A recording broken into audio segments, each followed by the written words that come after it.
Wow, I can't believe it. It's today. You can imagine how thrilled we are to have this event take place.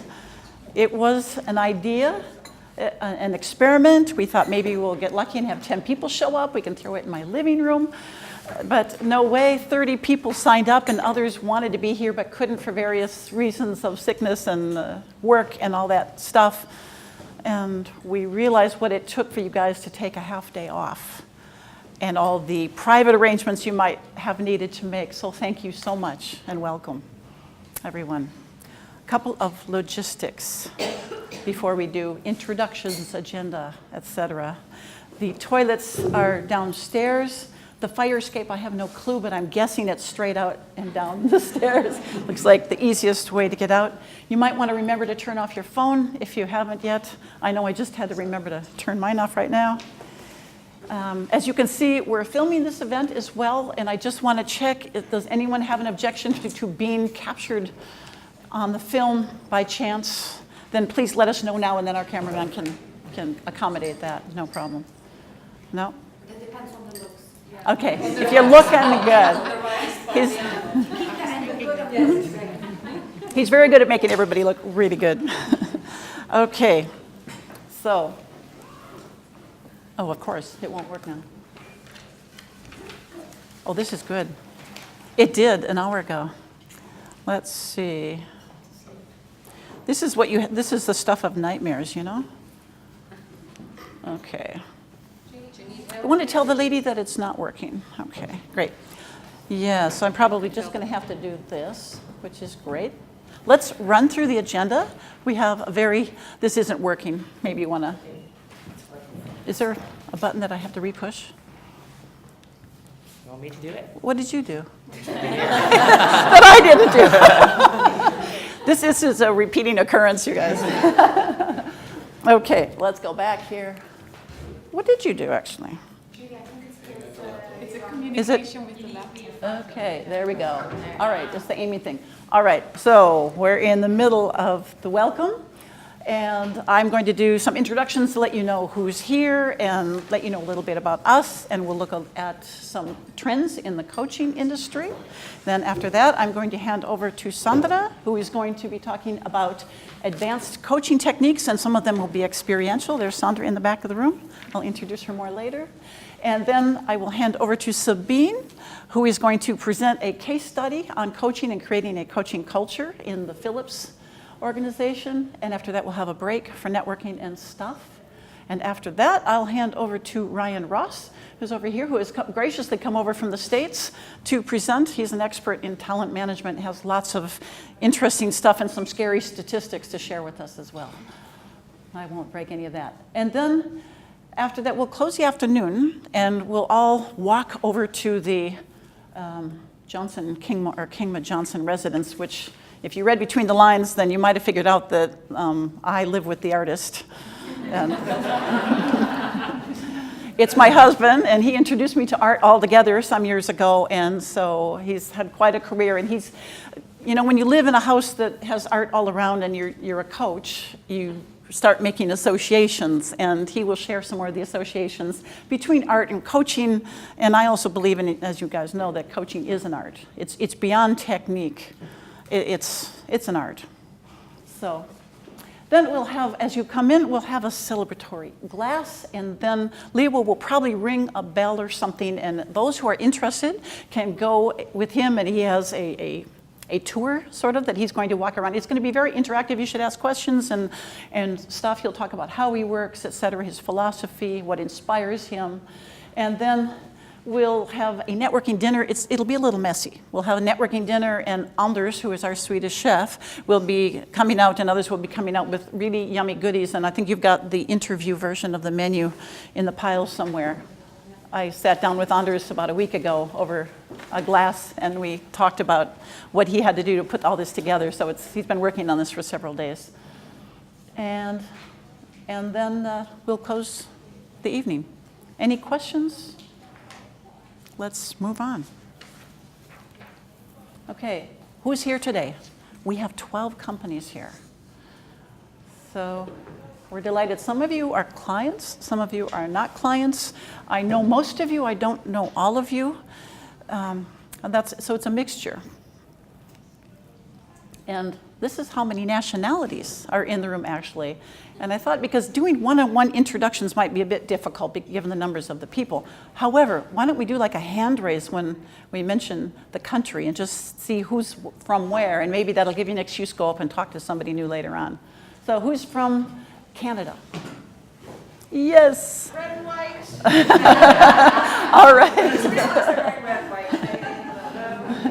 Some of you might be standing up a few times, by the way. You've got multiple passports here. Who's from the US? Yay. Okay. Yeah, all right. Who's from the Netherlands? Yay. Okay, this is our largest contingent, not surprisingly. Who's from Ecuador? Yay. Okay, we got South America covered, right? Yeah. All right, who's from the UK? Yep. All right. And who is from? Welcome. Let's see, Manon is right here. Make yourself at home. Where am I? Who's from Denmark? Yay, 2 people. Okay, who's from Ireland? Nobody? Mistake? Ireland? Nope. All right. Who's from Spain? Yay. And who's from the Czech Republic? Yay. A long time ago and very indirectly, right? Yeah. Okay, who's from Italy? Yes. And South Africa. Okay. And who's from Greece? Yay. There you go. Who's from Poland? She's not in the room right now. Somebody who is working for me. We'll learn more about that later. Who's from Germany? Okay. Who's from Belgium? All right. And who's from Israel? She's also out of the room right now. And who's from the Philippines? Also not in the room right now. Have I missed something? I think I have, because this was my best guess. Any? Yeah. Sweden. Yay! Thank you. Any other Nordic countries left out? No. Okay. Okay, a little bit about who invited you, our organization. First, I think the personal story, because I've been a freelancer for years, and I had a few epiphanies in the last few years, and some of you in the room had impact on that. I did my first, I created, it's all about I at that time, created my first website back in 2004, and it's, to do that, if you haven't done that, it's a really interesting experience. It's almost a self-coaching experience, because you think, what do I do? What do I stand for? What do I really love? And going through that helped me realize that I didn't want to do stuff that was interesting, but I wasn't passionate about it. I only wanted to do stuff I'm passionate about. So I made that decision, made the website, happily going along doing only what I love. And then I realized I was in the car with a colleague a few years later, and I realized through a little bit of coaching along the way that everything that I do has something to do with coaching. So it wasn't split up into team building and leadership development and coaching. Everything touched on coaching. So I decided, let's make that official. So now what I'm involved in and what we're involved in, everything touches on coaching. And then I thought, there's a lot more that you can do than just me, myself, and I being a freelancer, offering coaching services, helping people learn how to coach.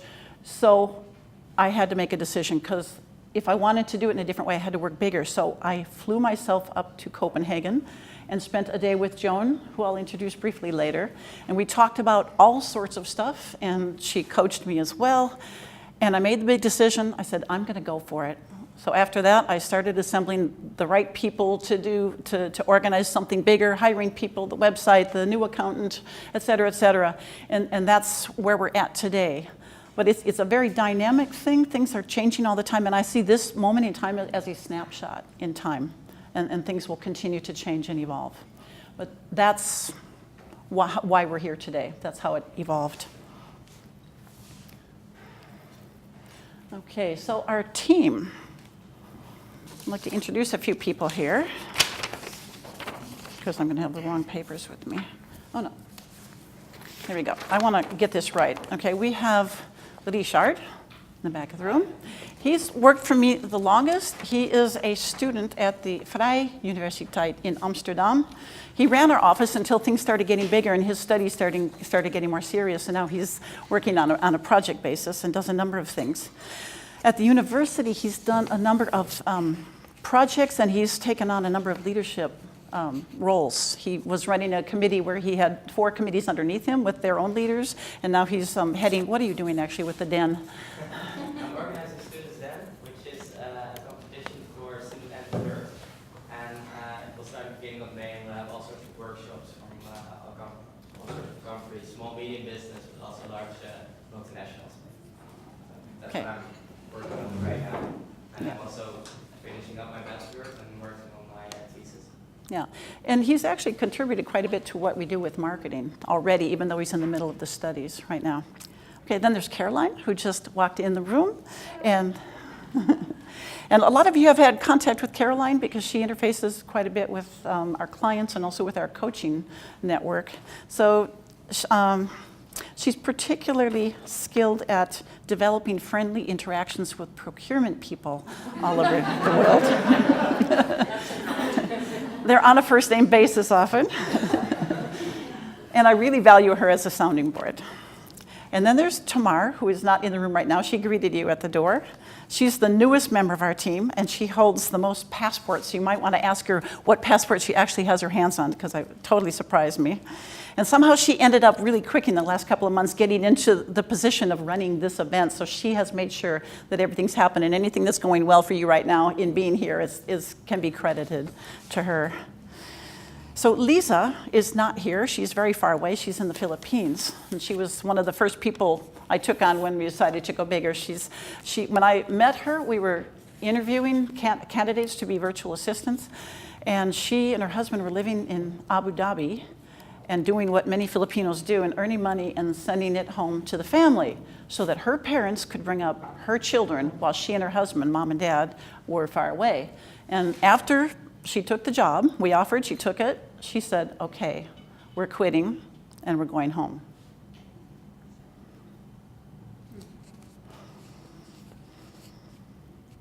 She and I really both deeply committed to making this work. And she's going to actually come here in November and join us for our second event, which I'll tell you a little bit more about later. Okay, so let's move on to our construct. We work virtually. As you can see, I was on the edge of renting office space and decided, let's not do that. We're meeting virtually anyway. And I'll show you in a little bit. We're working all over the world now. It's evolved. I had a great network, but what I didn't know when I got into this is that I needed to grow the network. And clients would say, hey, do you have coaches in Shanghai? And you don't until you go and find them. So we've developed some processes for sourcing coaches and facilitators and finding good ones, some filters. And if you want to know more about that, I'll tell you. It's been a really interesting journey for me. So I'm constantly meeting interesting people all over the world now, typically by Skype.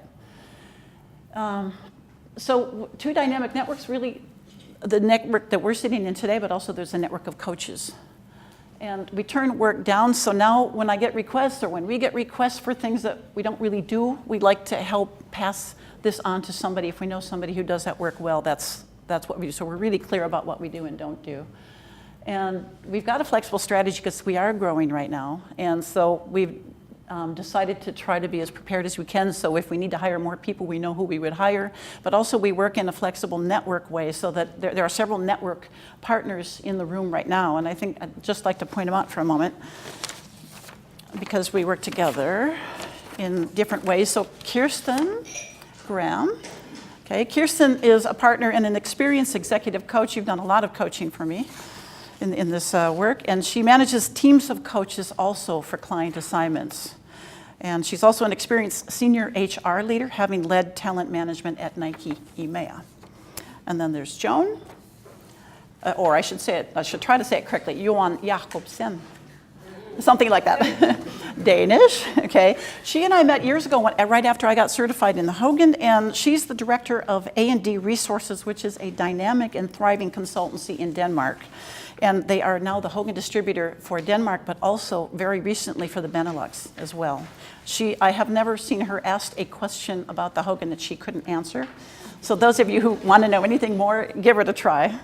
Okay. She has a strong background in psychology, and she's one of the leading experts in the area of personality and how it impacts effective leadership. And we've partnered to run 3 certification workshops together, and we're running, for anybody who thinks anyone is interested, we'll be running a 4th in early June of this year. All right, how am I doing on time? All right.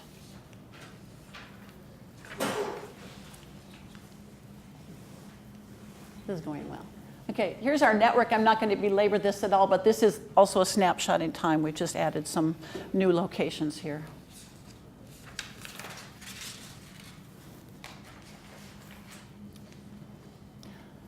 I'm not going to belabor this either, but if I would sum it up in a few words, we offer coaching, we help senior leaders learn how to coach, and we help organizations develop a global platform to coaching, so a global approach, instead of having coaching come up in different ways in different parts of the organization.